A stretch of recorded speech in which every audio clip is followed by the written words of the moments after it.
First చిన్న యాదవ్ గారి దగ్గరికి, అదేవిధంగా జగదీష్ గౌడ్ గారి దగ్గరికి, మండలి రాధాకృష్ణ యాదవ్ దగ్గరికి, వెంకయ్య గారి దగ్గరికి, అదేవిధంగా రాము యాదవ్ గారి దగ్గరికి రావడం జరిగింది. నేను ఈ రాష్ట్ర ముఖ్యమంత్రి గారిని ప్రశ్నిస్తున్నా.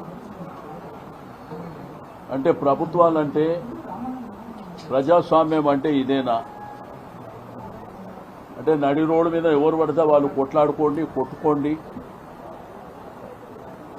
మా పార్టీ వాళ్ళు అయితే మేము పూర్తి స్వేచ్ఛ ఇస్తాము అని చెప్తుండ్రా? మీరు సమాజానికి చెప్పవలసినటువంటి అవసరం ఉన్నది.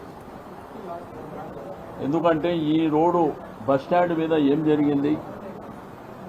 దగ్గర దగ్గర 40-50 కార్లతో వచ్చి నడి రోడ్డు మీద బానట్టు మీద ఎక్కి కూర్చుంటే మరి పబ్లిక్ ఇంత ఇన్కన్వీనియన్స్ జరిగినా, డిస్టర్బెన్స్ జరిగినా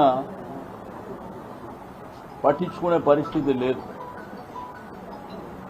దెబ్బలు తిన్న మా వాళ్ళ మీద మళ్ళా ఉల్టా కేసులు పెట్టారు. కొంతమందిది ఎస్సీ ఎస్టీ యాక్ట్ కానివ్వండి, పబ్లిక్ న్యూసెన్స్ అని రెండోది. నిన్న రాత్రి కూడా ఏదో ఫ్లెక్సీలు చింపారని చెప్పి నిన్న కేసులు పెట్టారు. నేను పోలీస్ వ్యవస్థకు, రాష్ట్ర డీజీపీ గారిని కూడా అడుగుతున్నా, ఈ రాష్ట్రంలో లా అండ్ ఆర్డర్ ఎక్కడ పోయింది? శాంతి భద్రతలు ఏమన్నా కాపాడుతున్నారా? ఇంత పెద్ద ఎత్తున జరిగే మాంకాళి బోనాల ఉత్సవాలలో మల్కాజిగిరి ప్రాంత ప్రజలు భయపట్టుకుంటా పండుగలు చేసుకోవాల్సినటువంటి అవసరం ఉన్నదా అని నేను ఈ ప్రభుత్వాన్ని డిమాండ్ చేస్తున్నా. ఈరోజు ప్రభుత్వాలు అనేది శాశ్వతం కాదు. ప్రభుత్వాలు వస్తుంటాయి, పోతుంటాయి.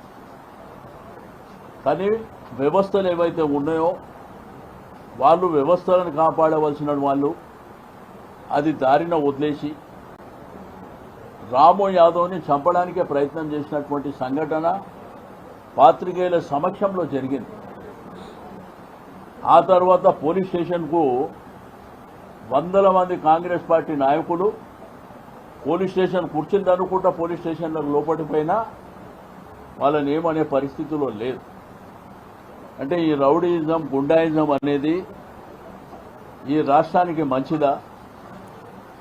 ఒక్కసారి ప్రభుత్వం, ముఖ్యమంత్రి గారు ఆలోచించుకోవాల్సినటువంటి అవసరం ఉన్నది.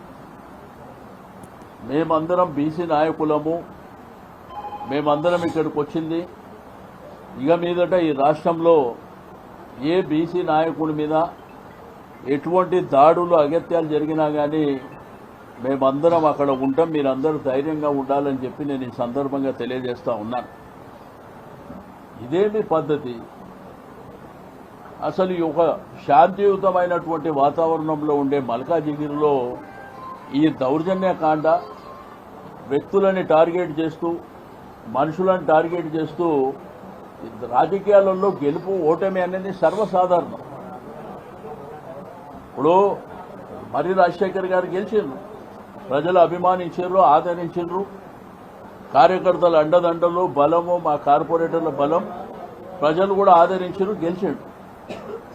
ఆయన ప్రజల మధ్యన ఉండి ఆయన కార్యక్రమాలు చేసుకుంటూ ముందుకెళ్తూ, మా కార్పొరేటర్లు కూడా అదే పద్ధతిలో పనిచేసుకుంటూ పోతున్నారు.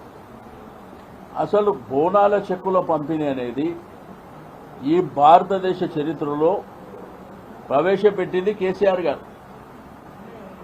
పండుగల పూట బోనాలు చేసుకున్నటువంటి వాళ్ళు బ్రహ్మాండంగా చేసుకోండి, చందాలు వసూలు చేయకండి, ప్రజల దగ్గరికి, ఆఫీస్ షాపుల దగ్గరికి పోయి వసూలు చేయకండి, ప్రభుత్వమే మీకు ఆర్థిక సాయం చేస్తుందని ప్రవేశపెట్టిన మేము. మీరు కొనసాగిస్తున్నారు, సంతోషం. కానీ ఇదేంది?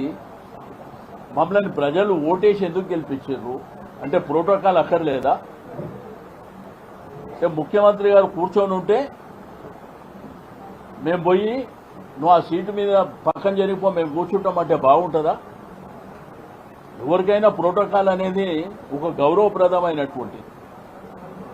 మా ఎమ్మెల్యే గారు, మా కార్పొరేటర్లు అక్కడ పోయే వరకే వేరే వాళ్ళు అక్కడ కూర్చోరు. అక్కడ వచ్చినటువంటి ప్రభుత్వ విప్పు బీర్ల ఐలయ్య గారు కూడా చెప్పాను, ఎమ్మెల్యే గారికి కార్పొరేటర్లకు ఆ ప్లేస్ ఇవ్వండి అని చెప్పిండు వాళ్ళందరి ముంగట్నే. అయినా ఇవ్వకుండా మేము ఓడిపోయినామని వీళ్ళ మీద దౌర్జన్యం చేసి చంపేటువంటి ప్రయత్నం జరుగుతుందంటే ఎవరు ఊరుకునే సమస్య ఉండదు. కొట్లాడుకునుడు కొట్లాటనే పరిష్కారం అంటే టీఆర్ఎస్ పార్టీ ఎప్పుడైనా బీఆర్ఎస్ పార్టీ సిద్ధంగా ఉంటుంది. ఎందుకంటే ఉద్యమం నుంచి వచ్చినటువంటి పార్టీ కాబట్టి దయచేసి నేను కోరుకునేది ఒకటే, ప్రజలు ఒక శాంతియుత వాతావరణంలో ప్రశాంతమైనటువంటి జీవితం గడుపుతున్నటువంటి ఈ ప్రాంతంలో మరి ఈ గుండాయిజాలు, రౌడీజాలు, దౌర్జన్యాలు, కొట్టడము, తిరిగి మళ్ళీ కేసులు పెట్టడం, పోలీస్ వ్యవస్థ కూడా దెబ్బలు తిన్న వాళ్ళ మీద, ఇబ్బంది పడ్డ వాళ్ళ మీదే కేసులు పెట్టడం, మరి ఈ విధమైనటువంటి మరి పద్ధతి వాళ్ళ మాన్యువల్లో ఎక్కడుందో నాకు అర్థం కాలే. కానీ ఇక మీదట ఇవి సాగవు. ఇక మీదట ఇదే విధంగా కొనసాగిస్తే తప్పకుండా చట్టసభలు ఉన్నాయి, చట్టసభల్లో ఫైట్ చేస్తాం, అవసరం అనుకుంటే న్యాయ పోరాటం చేస్తాం. కాబట్టి విఘ్నులైనటువంటి మల్కాజిగిరి ప్రజలు ఆలోచించుకోవాలి, ఇది మన సాంప్రదాయమా, మన పద్ధతులా? మనం ఒక 70-80 సంవత్సరాల నుంచి మల్కాజిగిరి గ్రామంగా ఉన్నప్పటి నుంచి ఇప్పుడు పట్టణంగా హైదరాబాద్ సిటీ సెంటర్లో వచ్చినటువంటి వాతావరణంలో దీన్ని ఎవరన్నా సమర్థిస్తారా? ఒకసారి ప్రజలు ఆలోచన చేసుకోవాల్సినటువంటి అవసరం ఉన్నది. మాట్లాడితే బూతు మాటలు మాట్లాడటం, మాట్లాడితే దౌర్జన్యాలు చేయడం, ఎక్కడ పడితే అక్కడ 40-50 బండ్లు వేసుకొని తిరగడం, ఇది మంచి పద్ధతి కాదు. ప్రజలకు ఇన్కన్వీనియన్స్ అయ్యేటువంటి అంశాలని ఓకే, రాజకీయాలలో ఎట్లుండాలి, స్పోర్టివ్గా ఉండాలి. ఓసారి ఓడుతాం, ఓసారి గెలుస్తాం. ప్రజల అభిమానం చూరగొనడానికి మన ప్రయత్నం ఏందో అది చేసుకొని పోవాలి. కానీ ఈ దౌర్జన్యకాండను మాత్రం రాష్ట్ర వ్యాప్తంగా కూడా నిన్న ప్రశాంత్ రెడ్డి ఇంటి దగ్గర అదే జరిగింది. సికింద్రాబాద్ అసెంబ్లీ నియోజకవర్గంలో బోనాల చెక్కులప్పుడు అక్కడ అదే గొడవ సృష్టించారు, కుక్కడపల్లిలో అదే గొడవ సృష్టించారు. ఇదేమైపోయింది? మితిమీరిపోయి. ఈ మితిమీరిపోయినటువంటిది ముఖ్యమంత్రి గారు ఆలోచన చేసుకోవాలి. మీరు వేదికల మీద మీరు మాట్లాడే భాషనే అందరూ నేర్చుకొని అదే భాష మాట్లాడుతున్నారు. ఇది రాష్ట్రానికి మంచిదా కాదా? మరి విఘ్నులైనటువంటి ప్రజలు కానివ్వండి, లేకపోతే కాంగ్రెస్ పార్టీలో కూడా విఘ్నులైన వాళ్ళు ఆలోచన చేసుకోవాలి. ఈ సాంప్రదాయాలు కరెక్టా? మరి ఇక పోలీసు ఎందుకు, వ్యవస్థలు ఎందుకు? కొట్టుకుందామంటే ఇక అందరం కొట్టుకుంటూ పోదాం. మీరు కొట్టుకున్నాడు, మేము కొట్టుకున్నాడు, ప్రజలు కొట్టుకున్నాడు. మరి ఇదే సాంప్రదాయం అనుకుంటే అదే సాంప్రదాయంలో పోదామంటే ఎవరికి కూడా అభ్యంతరాలు ఉండవు. కానీ ఇది పద్ధతిగా లేదు. దౌర్జన్యంగా వాళ్ళని కొట్టడం ఏంది, చెక్కులు ఇస్తామని పిలవడం ఏంది, అక్కడ ప్రోటోకాల్ పాటించకపోవడం ఏంది? మరి ఈ విధంగా దౌర్జన్యం. ఇప్పుడు రాజశేఖర్ గారు ఎమ్మెల్యే గెలిచారు, సరే మీ ప్రభుత్వం వచ్చిండొచ్చు అంటే ఆయన ప్రోటోకాల్ ఉండదా? మా కార్పొరేటర్లు ఉన్నారు, ప్రోటోకాల్ ఉండదా? ఇప్పుడు మా కార్యకర్తలు, మా నాయకులు, మా మాజీ కార్పొరేటర్లు ఒకే వేదిక మీద ఎక్కద్దంటే ఎక్కరు. అది ప్రోటోకాల్ కాదు. కాబట్టి అది పాటించవలసినటువంటి అవసరం ఉన్నది. ఏదైనా కానీ ఇక మాకు అధికారం శాశ్వతం, మేము ఏదైనా చేయగలుగుతాం అనుకుంటే ఇక మీ కర్మ, మిమ్మల్ని ఎవరు కాపాడలేరు. తప్పకుండా భవిష్యత్తులో ప్రజలు అన్నీ నిర్ణయిస్తారు. కాబట్టి ఈరోజు మా టీం అంతా అందరి దగ్గరికి వెళ్ళినాం, పరామర్శించినాం, వాళ్ళకి ధైర్యం చెప్పినాం. మేము ప్రజలకు కూడా ధైర్యం చెప్తున్నాం, మీరు పండుగలు ప్రశాంతంగా జరుపుకోండి.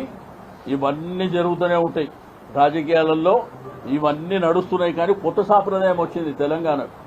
ఏడబడతాడ దౌర్జన్యాలు చేయడం, ఇండ్ల మీద కొట్టడం. ఇప్పుడు మొన్న ప్రశాంత్ రెడ్డి ఇంటి మీదకి పోయి దౌర్జన్యం చేయడం. ఎక్కడ పోతున్నాము? 10 సంవత్సరాలు కేసీఆర్ గారి ప్రభుత్వం పరిపాలన చేసినప్పుడు ఏ రోజన్నా ప్రతిపక్షానికి సంబంధించినటువంటి నాయకులు ఇళ్ల మీదకి మేము పోవడం కానీ, మీటింగ్లలో గొడవ జరగడం కానీ ఏదన్నా సాంప్రదాయం చూసిండ్రా? ఇది కొత్త సాంప్రదాయానికి నాంది పలుకుతుంది. బట్ ఇది ఏమవుతుందంటే అల్టిమేట్గా పక్క రాష్ట్రాలు కానీ భారతదేశం ముంగట మన రాష్ట్రమే అవమానాల పాలవుతుంది. వాళ్ళు కూడా రేపు చిన్న చూపు చూసేటువంటి ప్రమాదం ఉన్నది.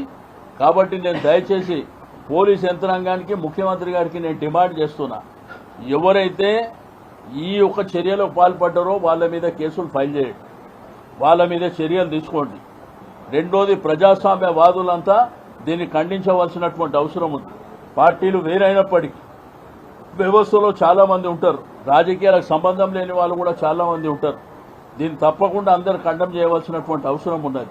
ఇక మేము కక్షలు పెంచుకుంటూ పోతాం, మనుషులను చంపేస్తాం, మనుషులని ఎక్కడ పడితే అక్కడ కొడతాం అనుకుంటే డెమోక్రసీలో ఎవరు ఒక్కోసారి రెవల్యూషన్ వచ్చిందంటే పీఠాలు కదిలిపోతే అది గమనించుకోవాల్సినటువంటి అవసరం ఉన్నదని చెప్పి నేను ఈ సందర్భంగా తెలియజేస్తా ఉన్నాను.